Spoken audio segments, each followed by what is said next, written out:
You dump it No, go ahead. You're fine. You're fine. You're fine. It cracks open all the seeds, or the barley malt. And what happens, we want to crack that open, because the whole purpose of it is you want to extract sugars out of the grain. And I'll explain why. But what happens is it'll crack the seeds, and what the otter does is it carries it over into the actual mash tun. So if you follow me this way, that's all otter malt going over. Oh yeah, that's awesome.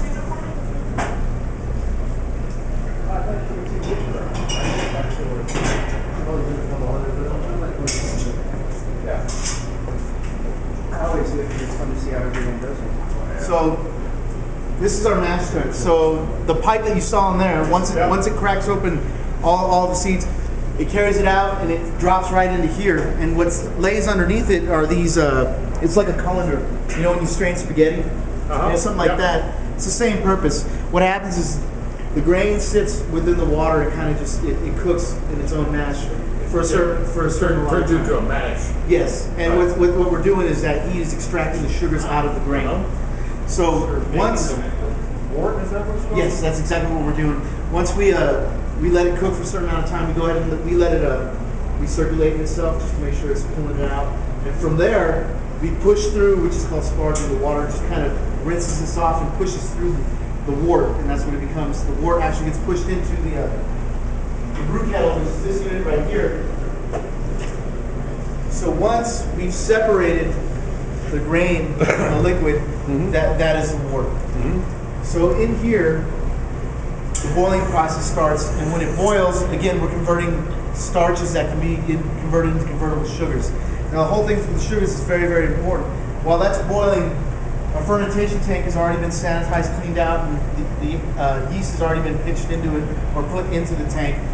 It's ale or a lager. That's what we do here. We don't mess with wild yeast. Is your water just simply a filtered tap water? Yeah, that's what we do through here. Okay. But what we do is we add the yeast into the fermentation tank.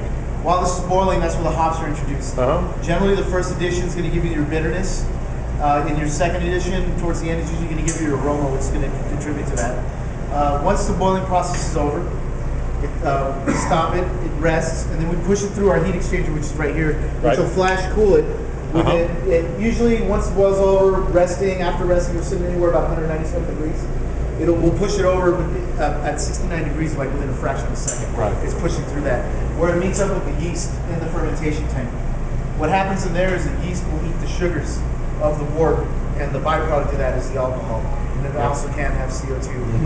We do force carbonate here because the turnaround in demand.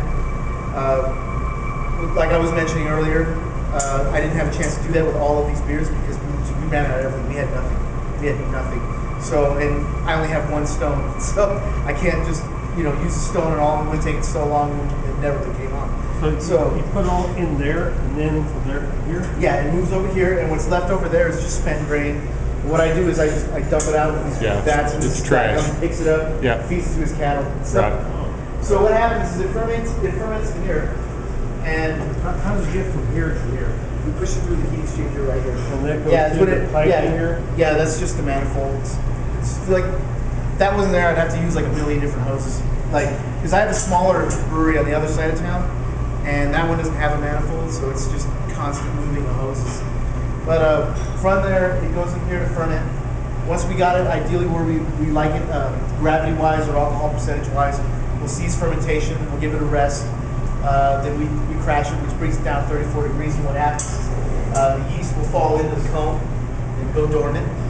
And once it's gone dormant, the left product in here is the actual beer, which we did move to condition. So what I'll do is I'll transfer this product from out of here into a cold room, which is over here. Careful, the floor's a little wet.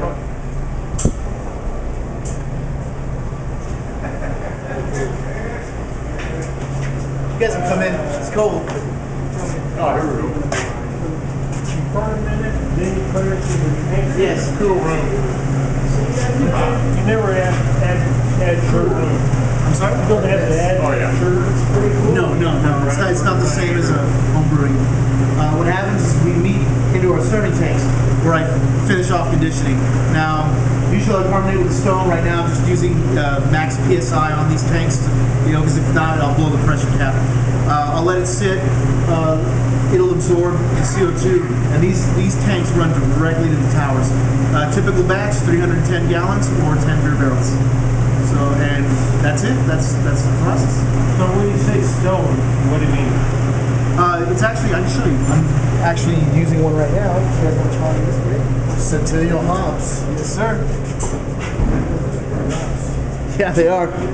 You know what? They're out of Centennial for 2 years. Really? Yes. And they've been out of Chinook for 2 years, and they plan to be out for another 2 years. So hop growing is a big deal. Yeah, it is a big deal. It's hard to grow right here, dude. See, over here, Just grow reefer, let's keep growing hops. yeah, see, this is a stone that I was mentioning. Right now, it's similar to this. This one's old and beat up, but it looks pitted, but it's not pitted. They're tiny, tiny, tiny holes that helps break it up so that it's easier for the liquid to absorb. And right now, I'm pushing nitrogen into the stout, which is our blackjack stout. I have one out there, but I wasn't sure if I was ready to put it on. It's resting in the keg. I just put enough to probably get through the day. But that's it. I mean, that's it in a nutshell. If you have any questions, feel free to ask. Go down, Kirby is the outfit, like the assets That built this system in particular, yes, sir. That's where it came from. Their corporate headquarters, well, it's like Santa Rosa. And that's it. So, Great. Thanks. Love it. you're welcome.